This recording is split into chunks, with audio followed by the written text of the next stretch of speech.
Hello and welcome to the OxygenAddict Triathlon podcast. We're brought to you every week by our sponsors precisionhydration.com. You can personalize your hydration strategy today with electrolytes in different strengths to match how you sweat. You can get 15% off your first order with the code OxygenAddict15. And we're also brought to you by Athletic Greens. Athletic Greens Ultimate Daily is an all-in-one daily supplement with 75 vitamins, minerals, antioxidants, and digestive enzymes. They're all whole food sourced ingredients, and listeners can get 20 free travel packs worth over £60 with your first purchase at athleticgreens.com/oxygenaddict. All right, guys. Welcome to the show. I hope you're all well. I hope you are all surviving quarantine. I am day 2 of self-isolation here at the house over at Wilby Towers. I've been, I've been not feeling so well the last couple of days, and I've unfortunately had to take the decision to self-isolate in the house and wait out the symptoms. So I'm not feeling too bad at the moment. I've not got a temperature.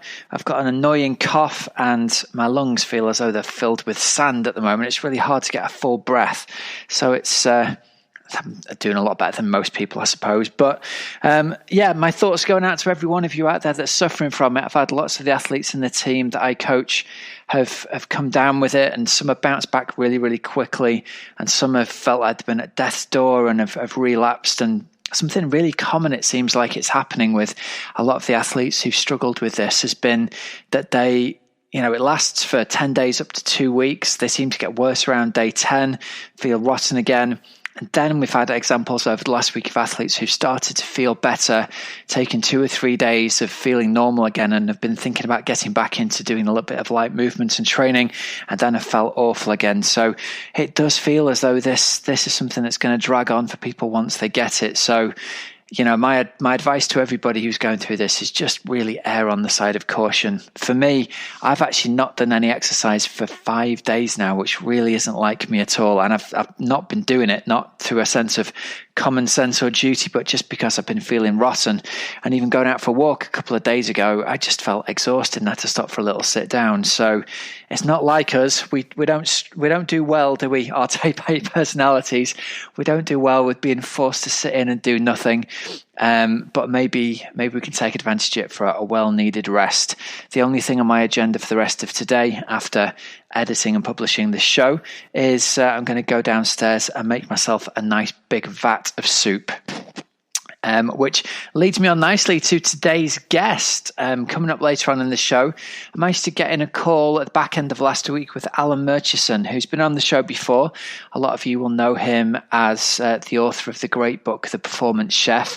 He's got some brilliant tips on ways we can eat healthily during the time of coronavirus, and lots of other almost like life coaching tips that he's come up with. He's a lot of you will know, he's a former world champion, double world champion at duathlon. Very, very good time trialist. He's like a 19-minute flat 10-mile guy, coached by Matt Botterill.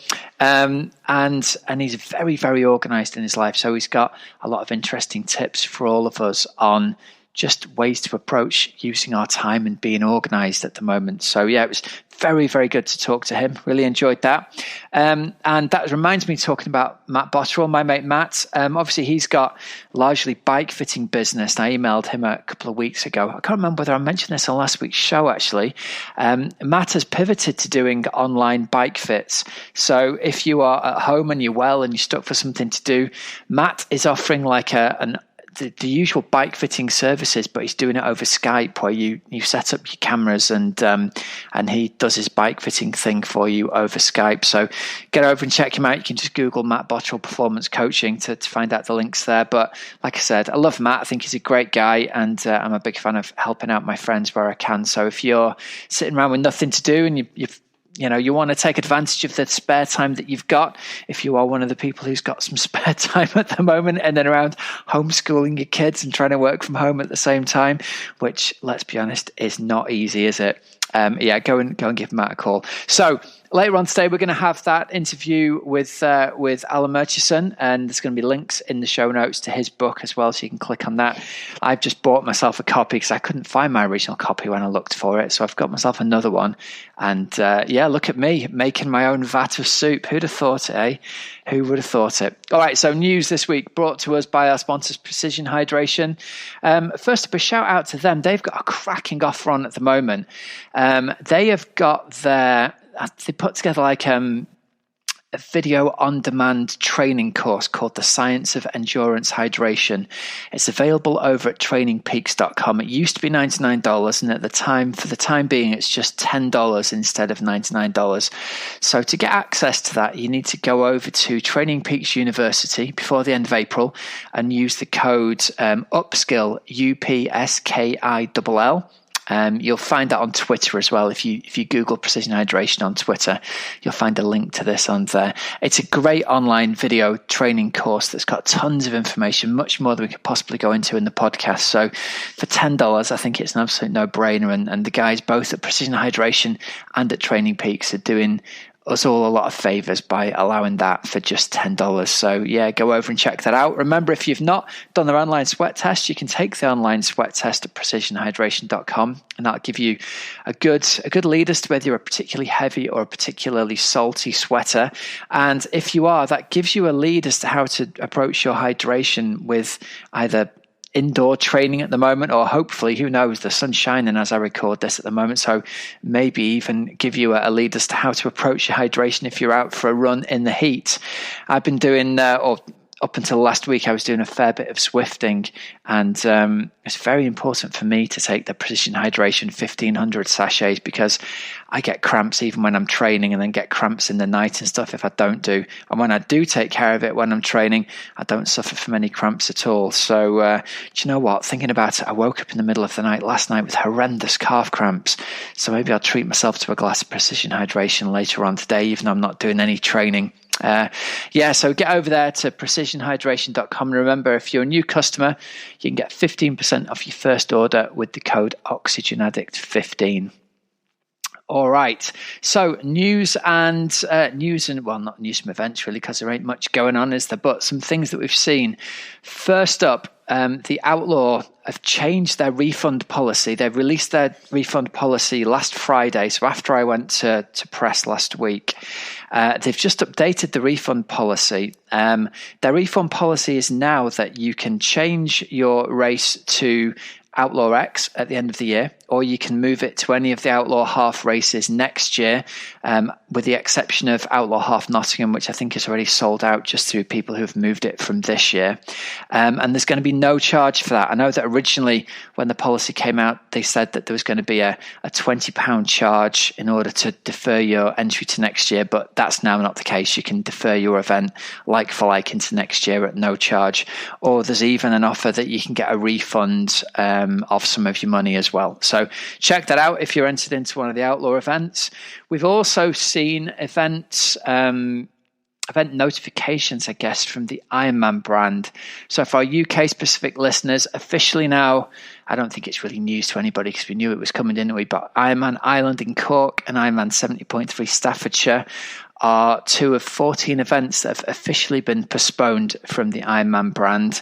They're going to give us an update on whether there's going to be either delayed event dates for these in the future, or whether you can move your events further forward. But the official press release from the Ironman press office says, we've been following and will continue to follow the direction recommendations of public health agencies and local authorities, and are committing to informing athletes as soon as possible if they're affected by changes to their race. Going forward, athletes will receive an update no later than 50 days before their scheduled race date, and we endeavour to ensure these updates come even earlier whenever possible. So what's that? 50 days is just short of 2 months, isn't it? It's about 7 weeks before race day. So again, it's not an ideal world for anybody who's trying to train, especially if you're training for full distance races. But I suppose at least now we know that they've got a policy of knowing what's going to happen 50 days before. That's given people some knowledge. So events so far this year then in the Ironman brand that have been either postponed or, well, they've been postponed at the moment, it says here. They've postponed 70.3 Krakow, Durban, Switzerland, Staffordshire, Ottopia, 51.50 Warsaw, full Ironman France, 70.3 Luxembourg, full Ironman Hamburg, 70.3 European Champs in Elsinore, full Ironman Cork, 70.3 Finland, full Ironman Championships in Frankfurt, and 70.3 West Friesland. So all the events up until the end of June are now either postponed or, they'll be working on details of that going forward. So, watch this space for details of what else is going on. You'll also might have seen this weekend was the first Ironman Virtual Race Series events going on. They had a 5K, 90K, 21K duathlon where people could upload the results of their either time trials or the rides on Zwift.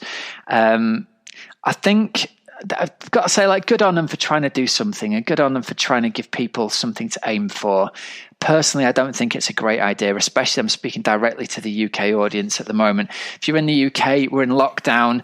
Our daily cases and daily death numbers are still climbing massively at the moment. I still think the most important thing that we can all do is stay inside, protect our immune systems, and that means not doing a flat-out 5K or a 90K time trial or a 21-kilometre half marathon outdoors. And having seen some of the results that popped up initially that came up, I'm not convinced that they've worked the kinks out in the system yet. I saw somebody had done a 1 hour 55 time trial for 90K on 200 watts or something like that. And at that point, I thought, until you can be sure that there's ways to stop people, I'm not going to say it's even cheating. It's just if someone's trainer is on extremely low resistance and they whiz through 90K in under 2 hours, what you're going to do, there's no real racing can be done. And frankly, I think the idea of giving out 70.3 slots for the end of the year based on these events is one that they need to really seriously reconsider, because it's going to make a mockery of both the championships and the people who've genuinely qualified for it. So, they're trying to do something. They've said that there's going to be shorter races coming up, and who knows? I've always said that my opinion to this is going to change on a week-by-week basis. In 2 weeks, in 4 weeks' time, maybe we've passed the peak, maybe the curve's been flattened, maybe it feels much safer to get outside and run hard, maybe it feels safer to go really hard on the turbo or do races on Zwift. Certainly the advice that I'm giving to my athletes right now is to not do that, is to protect your immune systems, keep yourself safe as much as you possibly can. And we'll revisit that advice as whatever we want to call it, self-isolation, quarantine progresses. If you're in a safe situation to do that, maybe the advice changes on a case-by-case basis. But yeah, I'm not convinced by hitting IM virtual races at the moment at all. All right, so next up, we're going to go over to our interview of the week. This is sponsored by my friends over at Athletic Greens. Really love the Athletic Greens product. I've been taking it daily. Like I said earlier on, I felt like it's something that really helped me. Haven't fallen sick in a while earlier in the year, despite lots of hard work and travel and stress. I think that you've got to do everything that you can at the moment to protect yourselves. Obviously, I've been guzzling the stuff down. There's no magic cures, and it hasn't prevented me from feeling sick and under the weather, but who knows whether it actually helps mitigate the effects of this. The data we've got from Athletic Greens says just one daily scoop of Athletic Greens Ultimate Daily delivers 75 vitamins, minerals, adaptogens, antioxidants, prebiotics and probiotics, digestive enzymes, and a superfood complex that helps support the body's nutritional needs across the critical areas of health, including energy, immunity, digestion, and recovery. Personally, I think it'd be hard-pressed to find a more comprehensive formula than Athletic Greens. And if you want to give it a go, you can jump over to athleticgreens.com/OxygenAddict, and you'll claim the special offer for podcast listeners today. That'll be 20 free extra travel packs with your purchase. That's athleticgreens.com/OxygenAddict.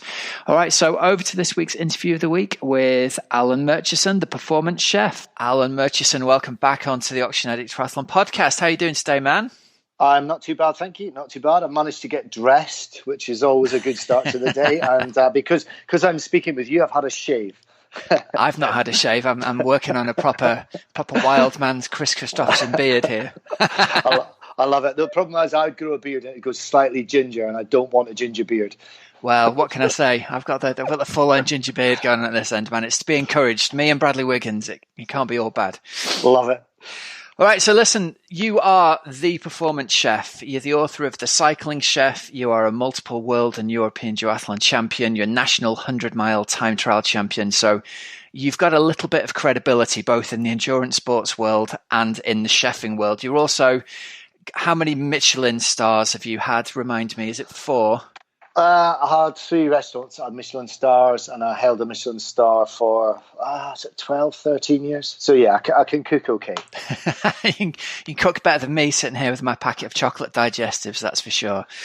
So listen, for the listeners, to give a bit of context to it, I've been sitting and scratching my head, and obviously my usual interviews, let's find people who've won recent races and get people on. We need a bit of a turn right and we need a different strategy. And you popped into my head. I thought, here's someone who can really help us out, who's got the knowledge around nutrition, who's got the knowledge around effectively, I think of you as like a nutrition coach more than anything, a person who's got experience of coaching people on what to eat in the same way that I coach people on how to train. So let's even get you on an interview and let's talk through, please God, Alan, save us from ourselves and our chocolate biscuits during this time of pandemic. Oh, I wish it was that easy. So yeah, I think the main thing that we do is we try and give people no-nonsense nutritional advice. You can overcomplicate things as much as you can when things were normal, whatever normal is, or what it was in the past. So I think now, obviously, we need to think of ourselves as really fortunate that as athletes we can train, and that's a good thing. And we've just got to make the most of a really difficult situation that we're in. And with regards to food choices and training at the moment, it's really tough. And I think the main thing that we're looking at with the athletes that we work with, which obviously is everything's done remotely, is accountability. I think is really important. So I think, you can get caught up in yourself at the moment, but you've got to think, okay, well, do I enjoy it? Do I want to be held accountable to the food that I'm eating? And how do you go about that? So the plans that we're putting in place is, first and foremost, you want to shop locally. You want to be as flexible as you can be. And you also need a plan. So if you look at government guidelines about not going out, so the planning and aligning your food with your training, that's something that we always harp on about, but no more so than now, because you don't want food waste and you want to make as few trips as possible. So have a plan.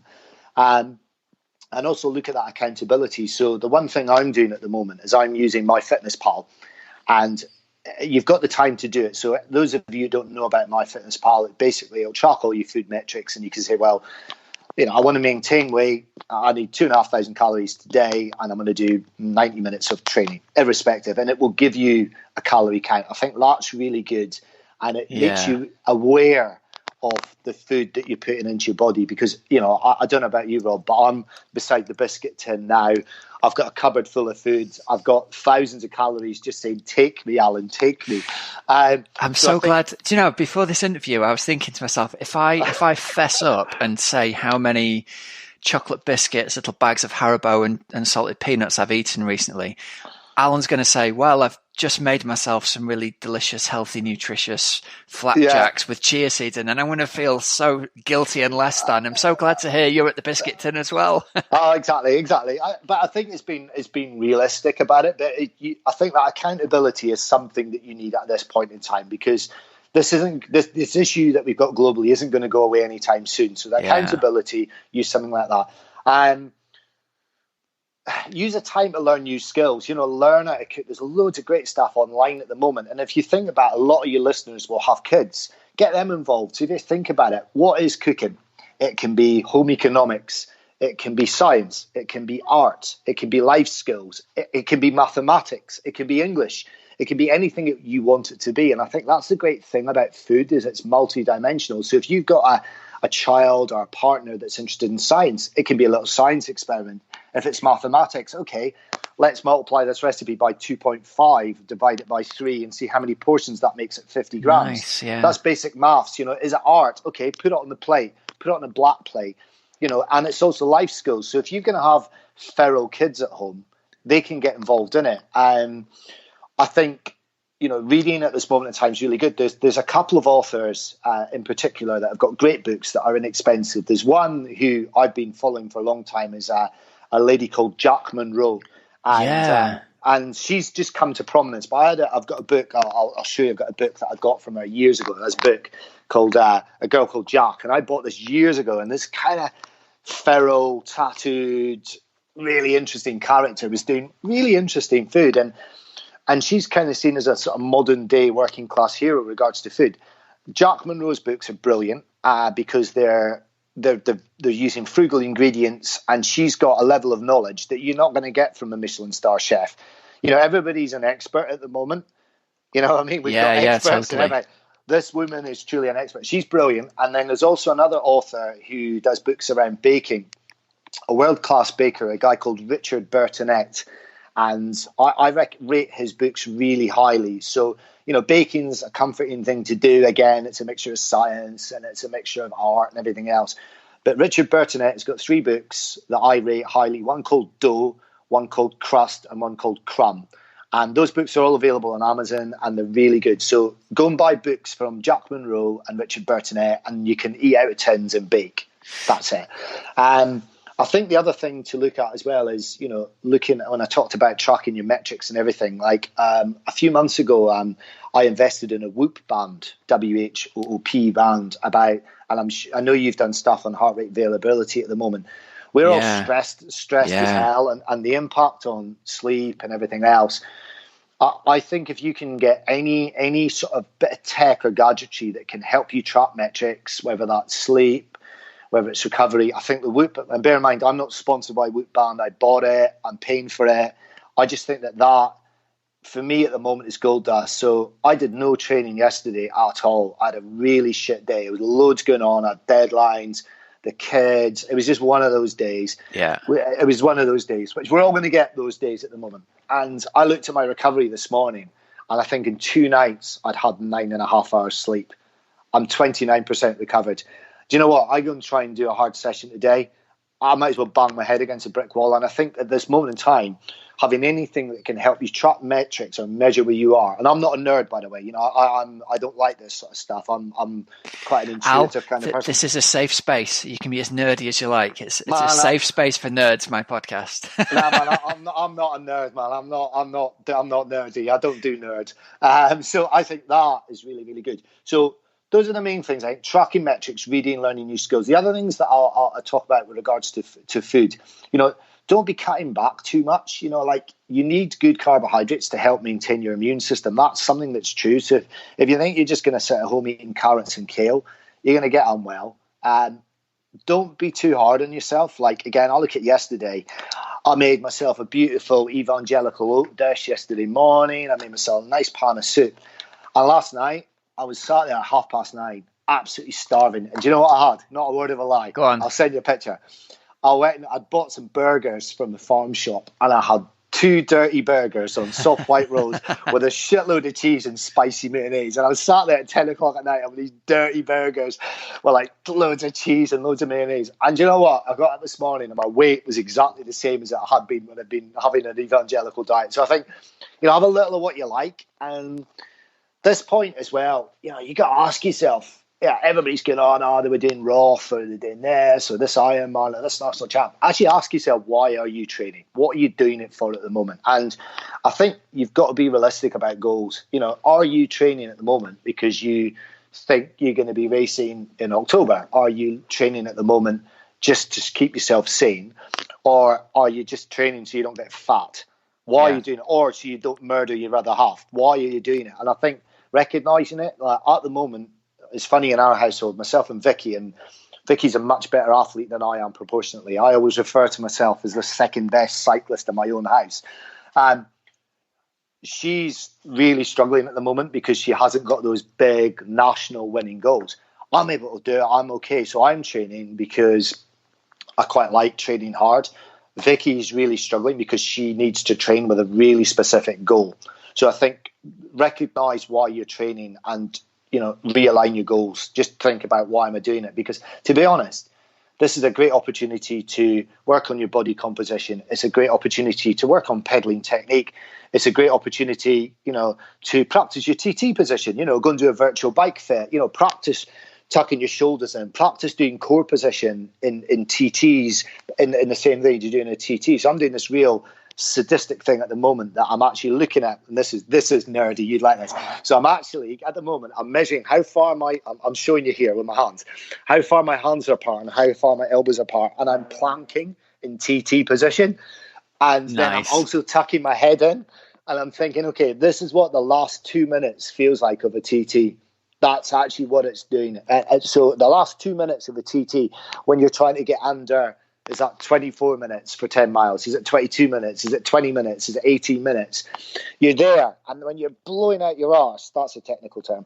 When you're blowing out your arse, if you can hold a plank for 2 minutes in your TT position, then the fact that you've got the strength to do that is suddenly going to be okay when you're on the bike. So I think you can do a lot of stuff, and I like that. Another top tip as well, and this was something that as one of the athletes we work with is a really cool runner, a guy called Andy Bouchard. Like Andy's run just a shade over 13 minutes for 5K. I think he was 5th in the last Olympics. So Andy's wanting to break 13 minutes for 5K this year. Him and his partner Lindsay, who's world-class 800-meter runner, they spend a lot of time apart. And something they were doing, I was like, man, how do you do this? Is they used to cook at the same time. They'd cook meals together. So if you're self-isolate, you've got some mates, why don't you just cook at the same time? So it's almost like you're sharing with it. You can do it via FaceTime. And I'm doing it a little bit with my sister at the moment in New York. She's, New York's a really shit place to be at the moment. We can still get out and, she's sort of sharing recipes. So two of you, just cook the same meal so you can actually feel like you're sharing it. I think things like that. That's a really interesting idea, yeah. Yeah, I would never have considered that actually, to do some cooking over FaceTime with somebody else. That would be a way to actually promote doing some cooking and also get a bit of social time, wouldn't it? Absolutely, because let's think about it, Rob. There's no reason why I couldn't send you ingredients and you and I could cook the same ingredients. We could sit down and eat the same meal talking about the food. Now, obviously, yours would look like a car crash and mine would be amazing. It certainly would. But stuff like that, I think you've got to be sensible and you've got to be realistic about it. So look at your goals, learn new skills. Yeah, I think those things are great. Now, people don't have the time. I think the one thing they get, when I speak to triathletes, and you'll be the same, the one thing they're all short on is time. You look like some of the lunatics that you've interviewed, like Ruth Perbrook. She'd be getting up at 4 o'clock in the morning to do Zwift for 3 hours and then go to work all day, and then she'd be doing all sorts of crazy stuff. Now, the one thing we've got is the ultimate luxury, time. All right, so use those new skills, do those time trial drills, do those pedaling technique drills, lower your saddle, lift your saddle up, bring your elbows in, practice, doing transition. Anybody can do transition in the pants in the living room. You can do that. All of those things, those gains that you don't practice. Like, I know for a fact, and I used to look at this when I was doing duathlon, I had, with the exception of the World Duathlon Championships, the second transition, I had the fastest transition time of everybody every single time I ever raced. I know it because I used to look at it, because it was a way that I used to win races, because I'd come off the bike and I used to run a 440 mile off the bike every time. So if you came in at the same time as me, I would be out of transition before you and I would nail it. I practiced it without it psychologically would break people, because most people can't run a sub 5 minute mile off the bike. They can't do it. It's not possible. So practice your transitions at the moment. That's a brilliant thing for triathletes to be doing, especially bike to run. Do it 100 times in the next month. And suddenly they've found themselves 30 seconds, 40 seconds, which is going to help them race. All those types of things, Rob, I think people can be looking at doing, just be intelligent with it. Yeah. So plenty of stuff to be getting on with during this time. Hey. Yeah, and I'm not a transition expert, but I'd say things like that are good. And with regards to the food as well, I think 90% of cooking is irrelevant, and 10% is key to stuff working. So I think if you go to the shops, interesting. What do you mean by that? 10% of it. So if you go to shops, it's like, right, today I'm gonna have a curry. Right, they don't have 80% of the ingredients. So if you can't get carrots, use butternut squash. If you can't get butternut squash, use sweet potato. If you can't get sweet potato, use pumpkin. If they don't have peppers, use courgettes and aubergines. If you're going to get pulses, like rice doesn't exist anymore. It's gone. You try buying rice in the supermarket, it's really difficult. Use pearl barley, use quinoa, use fricas. There's loads of different pulses you could use. If you can't get, say, traditional protein sources like fish or meat, chickpeas, kidney beans, yellow peas, lentils, green peas, all of these things work really, really well. And with regards to, frozen food as well, you go and buy frozen fruit, frozen veg, all of that stuff. Just have that flexibility, because, if you're making a soup as an example and you say, well, what have I got? I've got some carrots, I've got some pulses of some description, whether that's lentils, and I've got some barbecue spice. If you don't caramelize off the carrots, which essentially get the flavor in at the start, it doesn't matter what you've got. It's just going to taste like a pan of boiled water. It's going to taste horrendous. So I think, again, have that flexibility around what you're doing is really important. And, just don't be too prescriptive, because you're not going to be able to go to the shops and get everything you normally get. And I think that stuff is really important. So as long as you're getting your breakdown. So if you say if you go to MyFitnessPal and you say, well, today my training loads, I'm going to have, say, 40% carbs, 40% protein and 20% fat, or 35, 35, 30. How you get those food sources is almost irrelevant. But if you say have 80% protein or 80% carbs or 80% fat, you're going to go like a bag of shit. And I think as long as you can keep those proportions equal to your training, then you won't go too far wrong. It's almost irrelevant whether you're using chickpeas or chicken. It's almost irrelevant whether you're using quinoa or rice. It's almost irrelevant whether you're using, if you're using broccoli or spinach. Those things don't matter. But what is important, that you get a balance and composition. And also, when I say about composition of meals, it's also important that you have chocolate biscuits, because psychologically, I like that. you like that. It's key. But it's also important you're not too hard on yourself, because if you were training normally and you were going outside and doing your normal stuff, you'd allow yourself a bit of a treat, and the food you're eating now, right, isn't going to, if you have a packet of chocolate biscuits over 2 days, that isn't going to impact a race in October. That's a really good point. Yeah. It's not. Nobody's going to, it doesn't make it, a blind bit of difference. However, if you're not eating it, is going to impact your ability to train, and that training then impacts your ability to get out of bed tomorrow or feel good about yourself, then that will impact your race in October. So I think, if you eat 2 packets of chocolate biscuits one day because you're having a shit day, just get over yourself, because we're all going to have those shit days. That'll make no difference to October, none whatsoever. But if you think you're going to live a draconian existence on steamed chicken and kale and quinoa, then that will, you're being too hard on yourself there. You've got to be realistic, I think. That's the main thing. I like the thing you've done there, where you kind of, for someone like me, my cooking experience is very, very limited, and I'll hold my hands up, and a lot of the things that I'll make for my family are, I'll buy a ready-made lasagna from Tesco's. One of the things you've said that's kind of given me permission here is firstly, you've got more time at the moment. So rather than, again, hands up here, I'm spending a lot of time at the moment sitting at the computer, looking at the Guardian website, looking at Twitter, going back to the Guardian, refreshing and going back to Twitter. I recognize that I've got some kind of like addiction going on with that I need to break. And it's almost as though finding something else to do out of my regular routine would give me something else to do. So if I take my son out for a walk, great, we're out of the house and I'm not thinking about that. I could put myself in a position of thinking, right, I'm going to go and learn how to cook something new from scratch.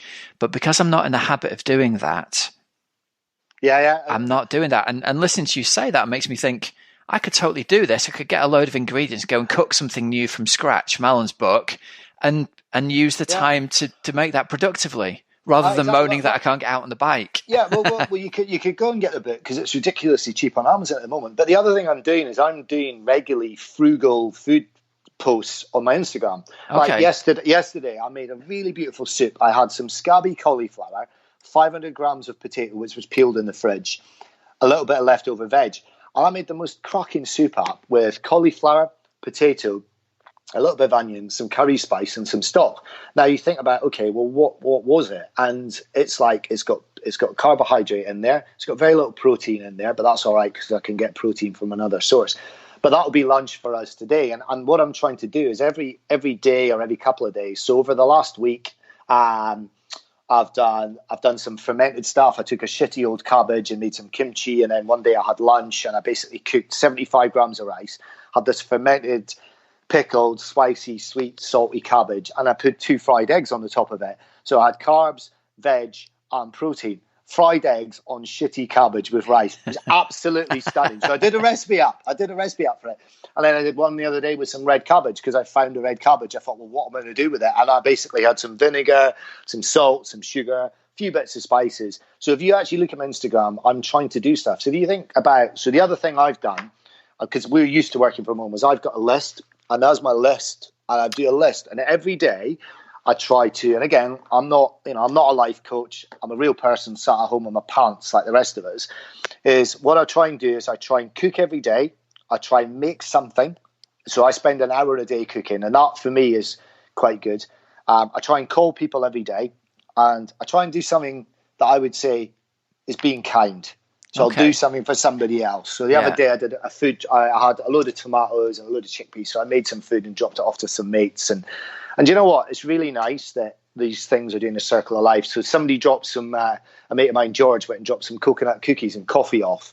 And then I replicated that by taking them down some wild garlic and some risotto rice because I had some extra stuff. So I think you have the time. And if you say, well, in a day, I'm going to spend an hour. Like banana bread's doing the rounds at the moment. Everybody's got shitty bananas. Yeah, Is learn those skills that have been lost because, you can make scones, you can make pancakes, you can make jam. If you can't get eggs, then I'll tell you one thing. I bet we've all got a farm near to us that have got eggs somewhere. Use that as an opportunity to go and walk and go and get eggs from your local farm. And I think there's a lot of things that you can do with the store cupboard ingredients. But that lady I talked about earlier, Jack Monroe, she's doing some really cool stuff on social media that people will phone up and say, or message her and say, I've got a tin of sardines and some peaches. What can I do? And she's really clever at telling people how to make half decent meals out of really random ingredients. So I think, just take the time, Rob, and learn skills. Cooking's not rocket science. It's not rocket science. It's really simple in some respects, but it's like anything. It's only simple if you know how.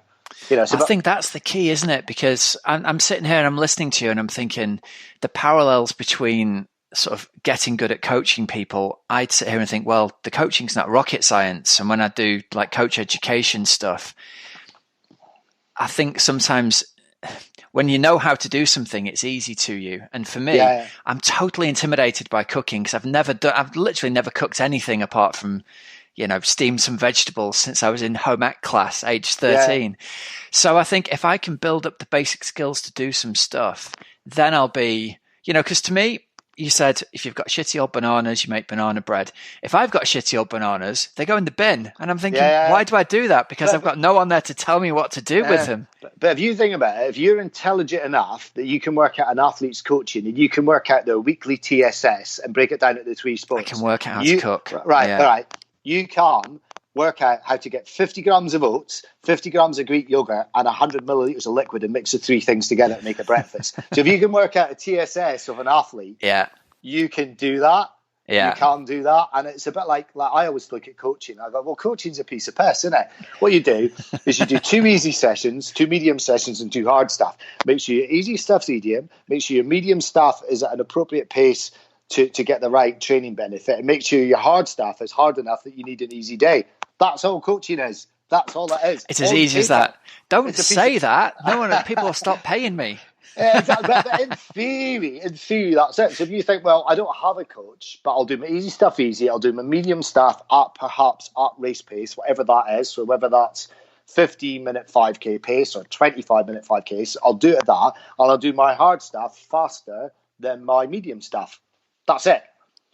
It's the same with everybody that sat at home at the moment has a skill set. Okay, and if they think about what they're good at, a framework to hang it into, isn't it? That's the thing. It's about learning. That's exactly. Yeah, that's it. And if you go back to what I talked about earlier about if you get kids involved, and if you think homeschooling, and if you think about what floats their boats. So if there's science, apply a science mind to cooking. Okay, it's the application of heat to protein sources. Okay, why does an egg cook? Well, it's a coagulation of protein. Whereas somebody who's arty will just look at the physical shape of an egg and go, that's a beautiful shape. How does that work? Somebody who comes, who's interested in, say, if they come from an agricultural background, they'll work out, well, okay, how many days does it take to get from a chicken, from an egg to actually from shell to shelf? Well, that's 42 days in agricultural farming. You know what I mean? So we've all got things knowledge that we can apply to, say, the application of eating yourself. feeding yourself and eating. So I think people can do it. You know, all these people that are working in banking or IT, listen, if you can do an Excel spreadsheet, you can cook a meal, because all it's doing is it's applying a formula to a set of specified things. And whether that's, you know, making a graph, or you can do it 1,000 ways, because I could look at ingredients there and I could do a recipe out of stuff visually, because I'm a visual learner. If I gave the same ingredients to Vicky, she'd have to measure it and research it because she's a nerd. Okay. And if you give it to, say, a financial analysis, they'd work out, well, how much money is it going to cost and what yield would I get out of 2.5 kilos? So I think if you use your skill sets and apply it to food, then it's doable. It is doable. Nice. I love it. All right. So one last question then. What can we do as athletes at the moment to help improve our digestion, and what foods can we eat to help boost our immune systems? Have you got any easy wins for us? I think digestion is where possible eat as many, and this is really easy world. You want to keep fresh foods as much as possible in your diet, and balance is key. That's a really easy thing to say. If your diet changes hugely because of circumstances out with your control, then your digestion is going to be impaired. You've also got to be aware that the stress that we're all under, whether we're aware of it or not, we are all under stress because our landscape has changed. All of that sort of stuff affects your digestion. I'm actually using a really good product at the moment, which I bought online. Let me just find it here for me.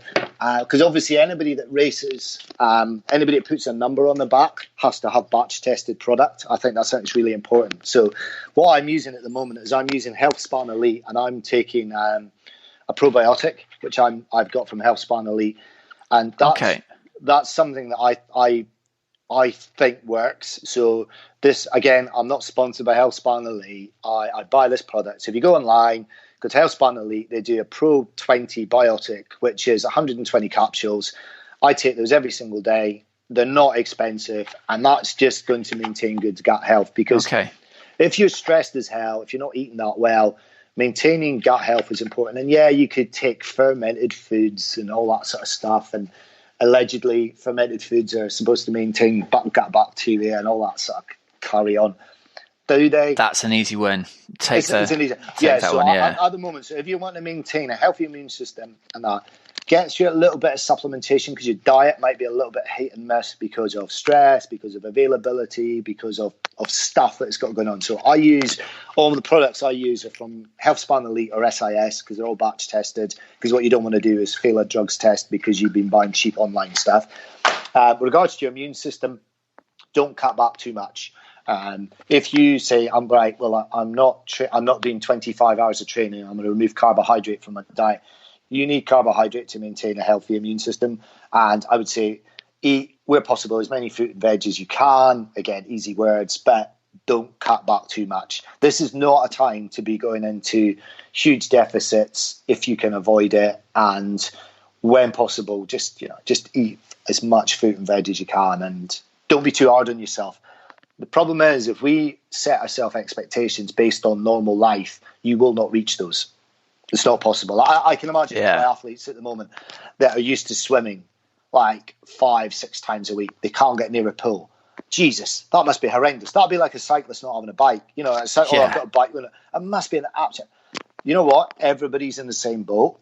So when it starts again, everybody's pretty much on a level playing field. So I think it's easy words. Just don't get stressed about it. But I would say if you're going to have supplements, now's the time to have supplements. I think the anecdotal evidence and the scientific evidence for supplementation is hugely varied.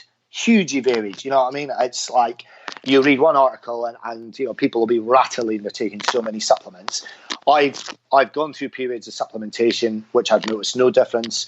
If I'm traveling, say if I'm at a major event or if I'm working away with work, the first thing I do is I get my little supplement box and I fill it. And this is on our table at the moment, so I'm just showing Rob here. Yeah, so we're on video here, so he's got two plastic boxes with 8 little chunks in each. Yeah, and these are mine and Vicky's. This is 8 days, and at the moment, because we are not under normal life, however you determine normal life, we are making sure we take those religiously every single day. And you know what? That's a good tip. If it doesn't work, doesn't matter, because the cost of doing that is irrelevant as if I get unwell. So I would say, if you're going to do anything at the moment, go online, get yourself some decent batch tested supplements and just cover your ass. And the stuff that I'm using at the moment, again, just to give you an idea of what I'm using, and again, I'm not saying this is right. So I'm taking a probiotic, I'm taking a multivitamin at the moment, I'm taking high strength omega-3, and at the moment, and then whilst so probiotic, omega-3, multivitamin is what I'm taking, and then also in there I'm drinking vitamin C. Awesome. That's what I'm having, because I'm not a great fruit lover. I don't eat shitloads of fruit, and our fruit bowl at the moment is pretty poor. I think we got 1 banana and 4 apples. I can't be arsed eating apples, so I won't do that. And veg-wise, I think we've got a bit of green veg in the house, but we've probably got loads of root veg. So I'm taking vitamin C effectively in a drink to make sure I'm hydrated. I have 2 of those a day, so I'll have a litre of vitamin C a day, because I don't like plain water. Probiotic, omega-3, multivitamin. That's what I'm covering at the moment. Vicky, my other half, is doing that, and she's also doing an iron supplement as well. Okay. Because again, her access to red meat and stuff. The other one that's worth doing, the other thing that I do take, vitamin D3. So I take vitamin D, but that's from SIS. So I've got vitamin D, probiotic, multivitamin, omega-3 is what I'm taking. Normally I wouldn't. Normally, if I was messing about, if I was in New York at the moment and I was down having a wee coffee at Tolo's and having loads of green veg, I wouldn't be taking that. But at the moment, that's my ass covering top tip. Nice. I like that. Nutritional insurance, mate. That's good. Well, do you know what? The cost of buying all of these is minimal. And if you actually look at how much a day does buying really good quality supplements cost. And again, let's go back to October. If we're going to race in October and somebody's pitched in 200 quid for a race entry, and they've got their £300 race suit and the 10 grand bike and the £200 running shoes, and have done all that, the cost of this is less than 1% that it's costing them to do that. So that's what you got to think of, is a little bit of insurance with that. And, ideally you'd want a chef to say, I'll tell you what you want, Rob. What you want, Rob, is you want to be having 5 portions of green veg and your fruit and your organic chicken.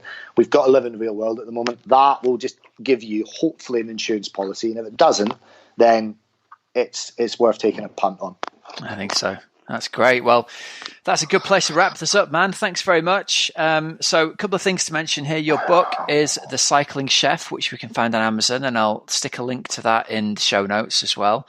Where can people go to find out more about your personal nutrition coaching and chefing, as it were? Yeah, well, The Cycling Chef is actually, I think it's about £10 on Amazon at the moment, which is ridiculously cheap. Bargain. So that's there. Do you know the ironic thing?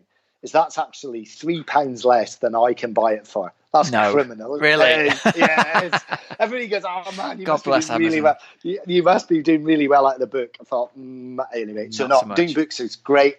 So I would say just go through, probably Instagram is the platform that I use most. So performance.chef. And also on there, I'm making sure that we're doing recipes pretty much every day, which are based around what's going on at the moment. So we're doing frugal food, we're doing some ideas around there. So just go to Performance Chef on Instagram, and then we can go from there, really. All Brilliant. Good. And next time I speak to you, Rob, what we'll be doing is we'll be talking about food for training camps and warm weather training camps and those trips abroad. That'll be it.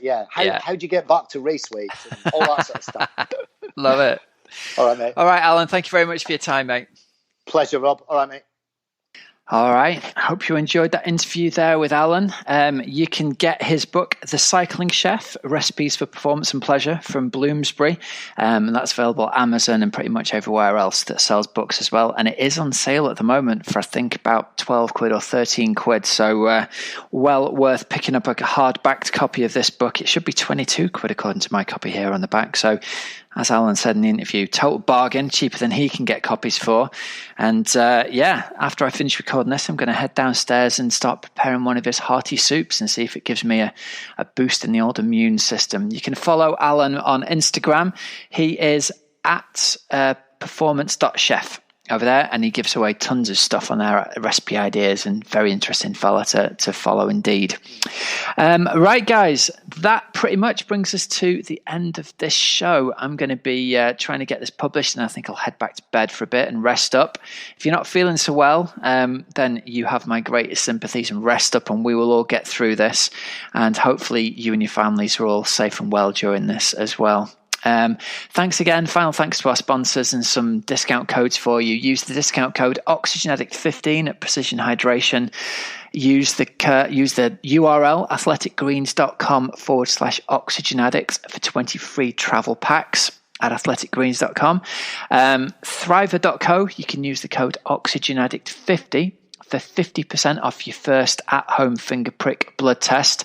Those guys are really good. I really rate them. And if you've got any health issues, I'd firmly recommend doing one of their at-home blood finger prick tests. They're really interesting. And remember, there's links in the show notes for all of these sponsors, so you don't have to remember them.